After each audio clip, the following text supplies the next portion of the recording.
Tonight on CTV, see how the possible police budget increase will affect the people of Fort Collins, as well as highlights from the CSU basketball game. And the remains of a 40-year-old missing person have been discovered, and how Colorado State University is celebrating Veterans Day. All that and more on CTV starting now. Good evening, Rams. I'm Robbie Patla. And I'm Wadsworth. With over 200 automobile accidents in the Denver area each day, the Colorado Department of Transportation are increasing safety protocols to assist motorists and reduce the risk of crashes. This $6 million patrol program is implemented to help drivers on I-25 and I-75. The hope is for this patrol to increase crash cleanup, help drivers decrease their chances of getting in a wreck, and reduce the risk of secondary accidents. A recent sponsorship from Geico allows the department to add additional coverage to Interstate 76 and 270 in Denver.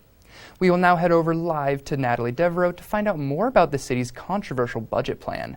Natalie? Thanks, Robbie. On November 2nd, Fort Collins City Council approved the 2022 budget. It includes an array of items such as facility repairs, new infrastructure, and environmental conservation measures. But perhaps the most talked about budget item is police funding. Policing has been a controversial topic across the nation, and there have been movements to defund the system altogether. But here in Fort Collins, law enforcement is seeing a budget increase. Police have been facing heavy scrutiny stemming from racial disparities when it comes to how the law is enforced. An equity report released earlier this year shows that these problems may be present in Fort Collins. We're going to continue capturing that data. We're going to continue giving it out to our community. There's nothing that we're trying to hide here at Fort Collins Police Services. This has been a major reason why the public is at odds with the approved budget. A lot of our Black community here in Fort Collins, although they're very small, they are being targeted. Fort Collins residents attended city council meetings to voice their opposition to the budget, but some feel as though their grievances have gone unheard. When we say something systemic, it can't be changed by just one little law. One of the newest items to receive funding is the Mental Health Response Team. This is intended to help police elicit an effective response to non-emergency calls. Police officers are put on the front line of so many social failures, and we're all of a sudden trying to fix issues that as a society we haven't been able to deal with. But some residents want bigger actions to be taken. So I think unarming them is absolutely the first piece to all of this. However, City Council remains firm in their stance on the topic. If you're looking for political statements of defunding and reducing funding for police, you're probably looking at the wrong city council.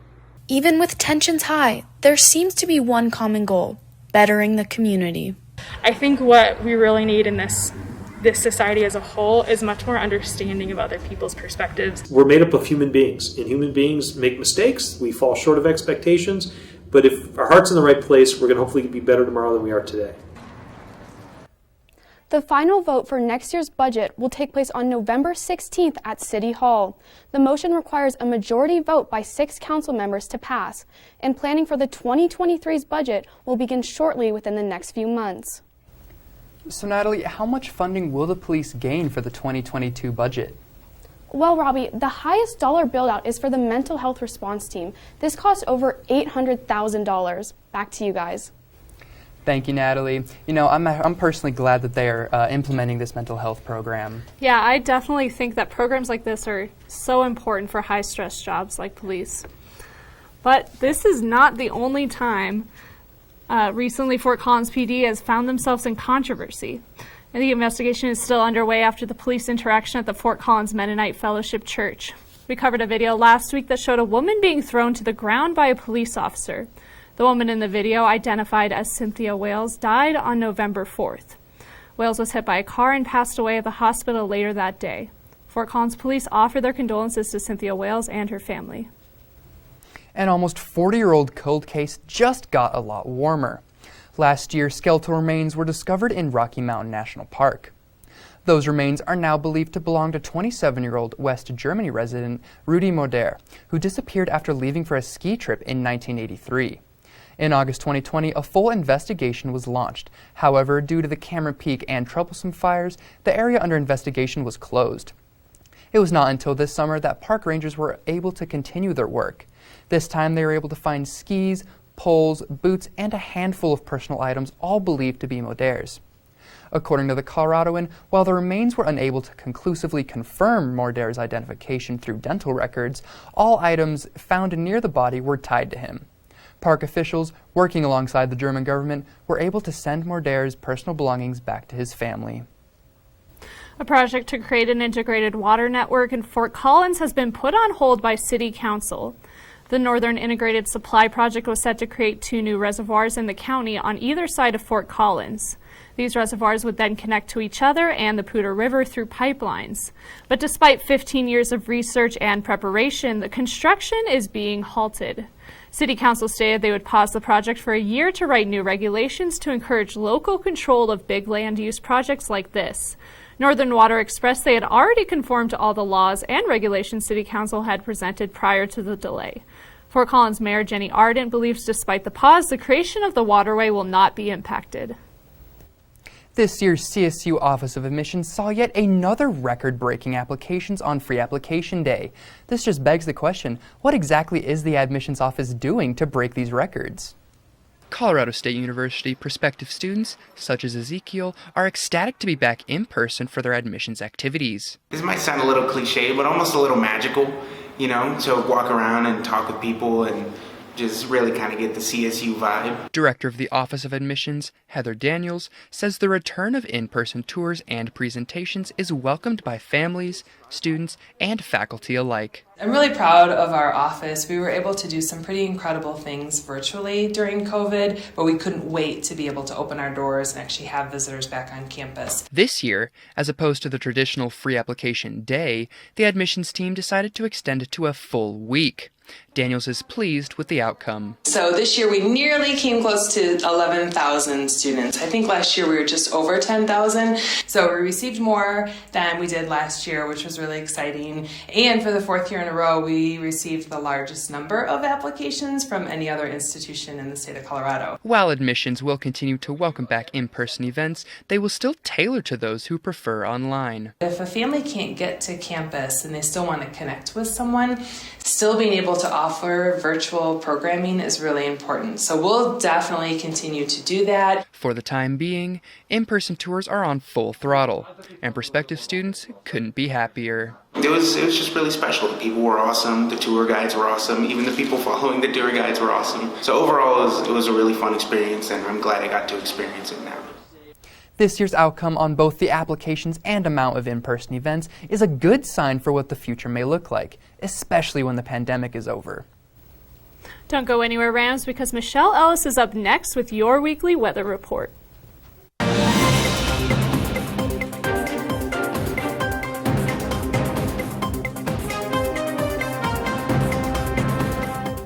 Welcome back from the break, Rams.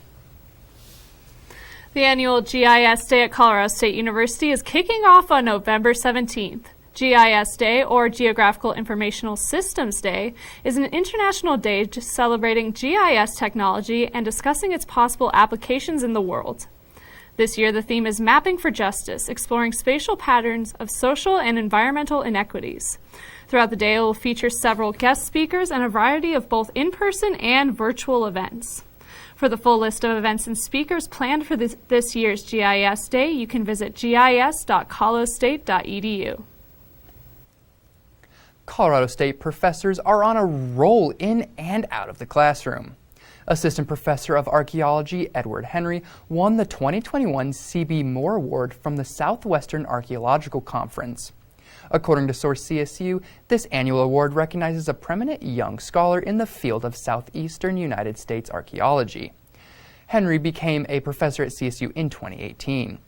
He also has conducted research across the southeastern United States. His main focus was examining Native American landscape modification and what it can say about the ancient civilization in terms of their social, political, and spiritual lives.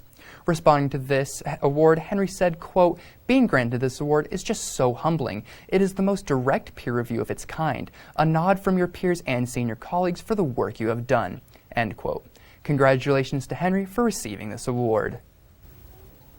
Colorado State University has always had deep roots to the military, both on and off campus. This year is no exception as the school plans out Veterans Week to honor students and community members who have served. Tucked away in the corner of the Laurie Student Center, the Adult Learner and Veteran Service Center is honoring military members with a week worth of events. CSU is one of the best institutions in the country for veterans, and so it's easier to kind of spread out all the different activities that we want to do and host for veterans in a week rather than all in one day. Thursday we have National Roll Call, which is one of our biggest events. Friday we have a financial aid seminar, and then we also will be doing a workshop on sleep and wellness. While the name Veterans Week is relatively new, the event has been a tradition at Colorado State University for longer than a decade. The week focuses on honoring service members and connecting the military to the community. It gives the community a chance to get involved in veteran activities, and it gets veterans involved in the community. And so there's this reciprocal relationship that happens that's really great. To gear up for the week, the ALVS office asked students what Veterans Day meant to them. What Veterans Day means to me is honoring both my parents, my friends, and family who have served. I think Veterans Day is important because without veterans, I'm unable to be here freely pursuing my dreams. As another Veterans Week nears its end, it is a reminder of the sacrifice and service thousands of Americans dedicate themselves to every year. Veterans Week will conclude on Saturday at a tailgate celebration prior to the last home game of the season. Later in the show, Brandon Cruz will let us know what we can expect for the Military Appreciation Game this Saturday. Last month's TikTok trend known as Devious Licks, which dealt with theft and vandalism of school property, caused much damage to Fort Collins schools. Now, this retired teacher is taking a stand to encourage students to start a new trend: kindness. Former middle school teacher Tony Garcia, who spent 25 years as an educator, posted to Facebook in response to this trend. This letter was directed to all students of Fort Collins schools. In his post, he wrote, "It takes much more courage and strength to be a loving, caring person than it does to vandalize a bathroom. It takes bravery to go sit with the new kid. It takes strength to stand up for the kid being picked on. It takes fearlessness to genuinely thank your teacher at the end of class."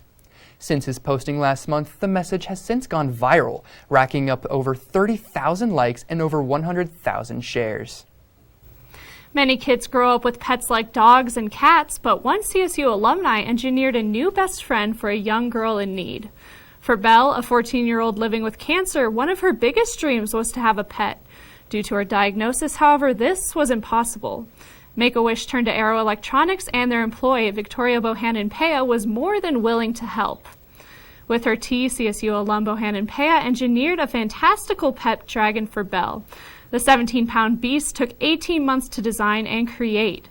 The team took inspiration from Belle's favorite books and created the dragon to resemble a silkweed dragon. It's more than just looks, though. The creature has sensors all over its body that make it react to touch and mimic behavior that would be commonly seen in a dog.